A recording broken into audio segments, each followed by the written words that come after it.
Então, vamos continuar estudando genética. Agora a gente vai estudar sobre o sistema ABO e o fator RH. Antes, nós iremos agora conhecer a composição do sangue, né? O sangue ele é composto por plasma. Então, o sangue não é homogêneo, ele é heterogêneo. Ele é formado, tem duas fases. Tem os sólidos, que são os glóbulos vermelhos, as plaquetas, os glóbulos brancos e o capilar. E a parte líquida é o plasma, certo? As plaquetas são muito importantes porque elas é quem estancam o sangramento.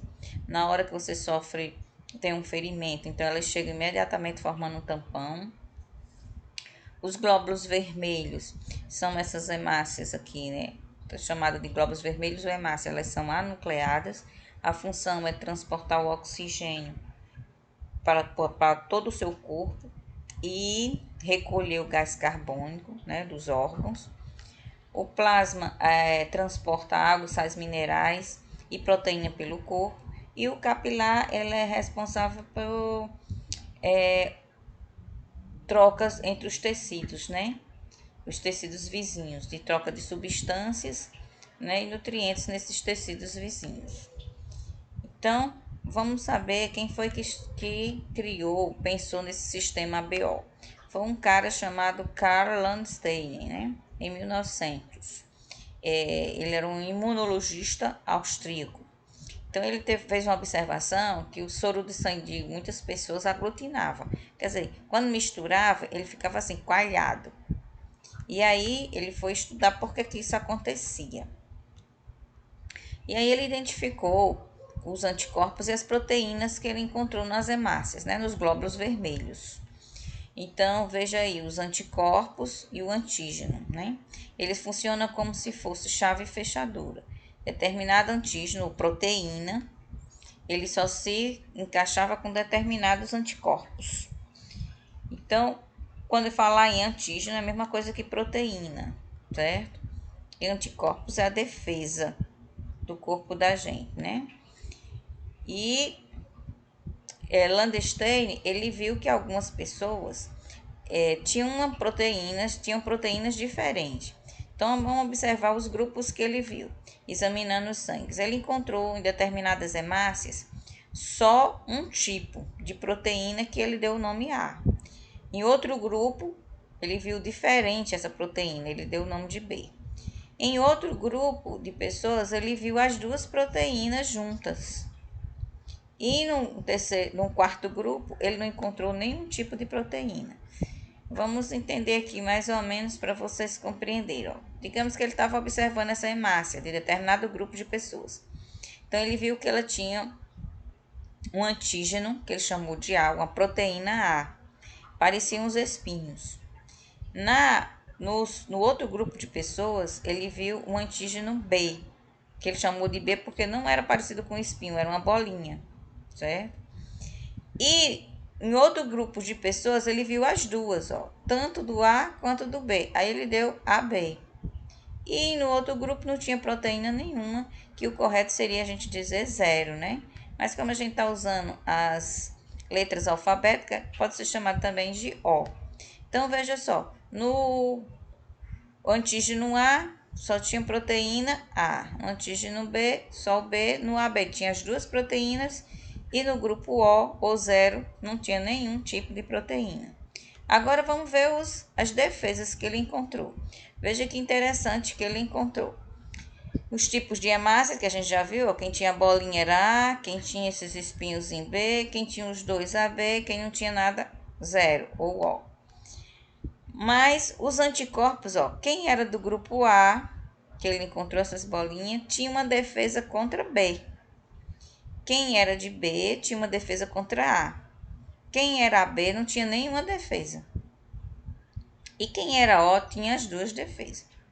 Então, agora você veja por que o sangue aglutinava, coalhava. Quem era de A, se fosse receber sangue de B, ó, aí tinha anti-A. Então, o sangue aglutinava, né? Quem era AB, recebia de todo mundo, não acontecia nada. Por quê? Ele não tinha nenhuma defesa, então ele era receptor universal. Quem era de O, já, ou de zero, já aglutinava de todo mundo, porque ele tinha as duas defesas.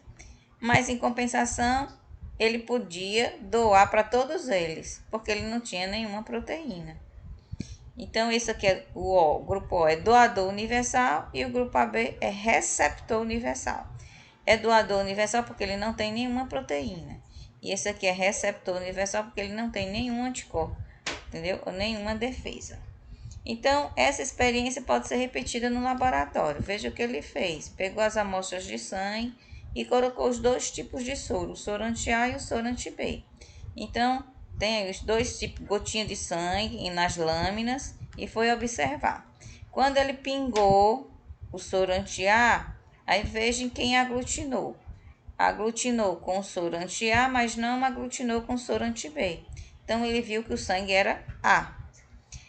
Quando ele, nesse outro grupo de pessoas, não aglutinou com A, mas aglutinou com B. Então, o sangue era B. Nesse aqui, aglutinou com os dois. Então, é porque tinha as duas defesas, A, B. Então, era o sangue AB. Nessa daqui, não aglutinou com nenhum. Então, era o grupo O. Então, assim, ficou certos vários tipos de grupo sanguíneo, certo? Aqui, nós vamos ver quem são, na genética, os genótipos e fenótipos. Então, quando a gente falar qual é o fenótipo do tipo sanguíneo, então A, B, AB e O são os fenótipos. O genótipo vai ser o seguinte: quem é do tipo A vai ter dois genótipos. Ele pode ser homozigoto, dominante, azão, ou pode ser heterozigoto, azão, izinho. Porque ele pode ter o gene para o sangue tipo O, izinho, tá vendo? Quem é B também pode ser homozigoto dominante, só Bzão, ou ele pode ser heterozigoto com gene para sangue tipo O, certo? Quem é AB só tem esse tipo, então é codominância, os dois genes dominam, então A, B. E quem é do tipo O, ele é recessivo, só tem um tipo também, Izinho. Então o IA e B, eles são codominantes, ó.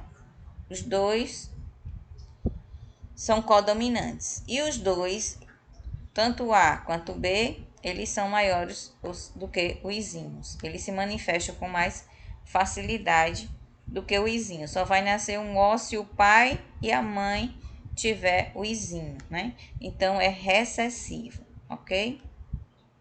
Nós iremos ver a aplicação nos problemas. Quem quiser já pode ir ensaiando isso aqui. Um homem do grupo A casa-se com a mulher do grupo B. E o primeiro filho desse casal pertence ao grupo O. Quais os genótipos dos envolvidos? Qual é a probabilidade desse casal ter um filho do grupo AB? Então, pensem, usem essa tabela que a gente deu, ó, ela é importantíssima. Leiam de novo a questão e tentem responder. Um homem do grupo A casa com a mulher do grupo B e o primeiro filho desse casal pertence ao grupo O. Qual o genótipo dos envolvidos? E qual a probabilidade desse casal ter um filho do grupo AB? Então, tentem aí para vocês conseguirem.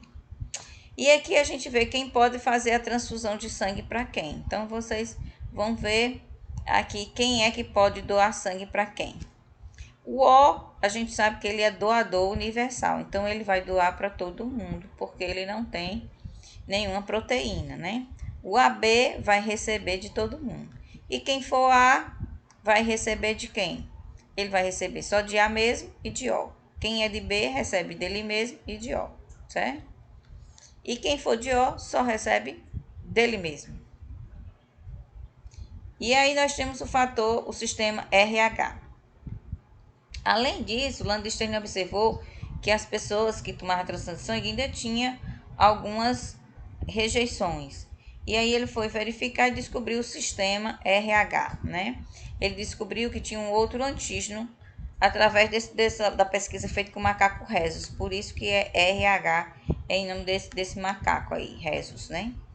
Então, foi o que ele fez. Ele tirou os anticorpos do macaco, fez produzir anticorpos no coelho, né? Extraiu do coelho depois e aplicou nos humanos, né? E ele viu que essa produção, 85% da população, ele tinha era positivo para esse fator anti-RH. E só 15% ele era negativo. Então, ele chamou quem tinha essa proteína de positivo e quem não tinha proteína de negativo. Então, além de você ver agora o tipo de sangue, você ainda tem que saber o seu fator, se é positivo ou negativo. E a gente vai ver porque é importante. Na transfusão de sangue vai ser importante para você ter uma transfusão de sangue melhor, né? Sem perturbações no paciente. É importante para descobrir a paternidade e é importante para evitar uma doença chamada doença hemolítica do recém-nascido, que a gente mais na frente vai ver essa condição para nascer a criança com essa doença hemolítica do recém-nascido. O genótipo, quando a gente fala em fenótipo, vai ser RH positivo, que pode ser homozigoto puro ou heterozigoto, né, positivo. E o RH negativo, ele é recessivo, ok? Aqui a gente tem uma questãozinha. Um homem do grupo sanguíneo B, RH negativo, é casado com uma mulher do grupo A, RH positivo. Sabe-se que o casal tem um menino do grupo O, RH negativo. Qual é a probabilidade do casal ter uma menina? Então, nós vamos exercitar isso para a gente descobrir. Então, vamos falar aqui da doença hemolítica do recém-nascido. Qual é a condição? A condição para uma criança nascer com esse processo vai ser: a mãe tem que ser negativa, o pai positivo e a criança positiva. Então, veja só, se a mãe não tem o fator RH negativo, o corpo da mãe não vai conhecer essa proteína positiva.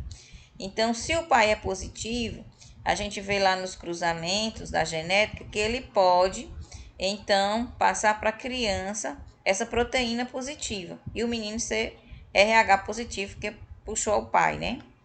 Então, se o menino começou a gerar e por volta do nascimento, na hora do parto, né? O sangue do menino entrar em contato com o sangue da mãe, né? Alguns vasozinhos se romperem e entrar em contato. Então, a mãe pode se sensibilizar. A primeira criança, geralmente, não vai causar grande dano, mas do segundo em diante, né, da segunda gravidez, a mãe foi já sensibilizada, ela já produziu anticorpos contra aquele tipo de proteína. Então, na hora que a criança for sendo formada, a tendência do corpo vai ser jogar fora aquela proteína, né? Então, o que é que pode acontecer, ó? A doença, a icterícia, a hemorragia e complicações neurológicas. Então, que é essa doença chamada eritroblastose ou doença hemolítica do recém-nascido. Então, para acontecer esse problema, o pai tem que ser RH positivo, mãe RH negativo e a criança RH positivo, certo? Então, a criança tem que ser o contrário da mãe. Então, só essa condição. Se o menino for positivo e a mãe for negativa. Dos outros, se o menino for negativo, não vai ter problema nenhum, que ele é igual com a mãe e ela quem está levando o bebê. Então, é o contato do sangue da criança que pode entrar em contato com o sangue da mãe e a mãe pode ser sensibilizada a produzir anticorpos ou defesa, ok? Então, até a próxima aula.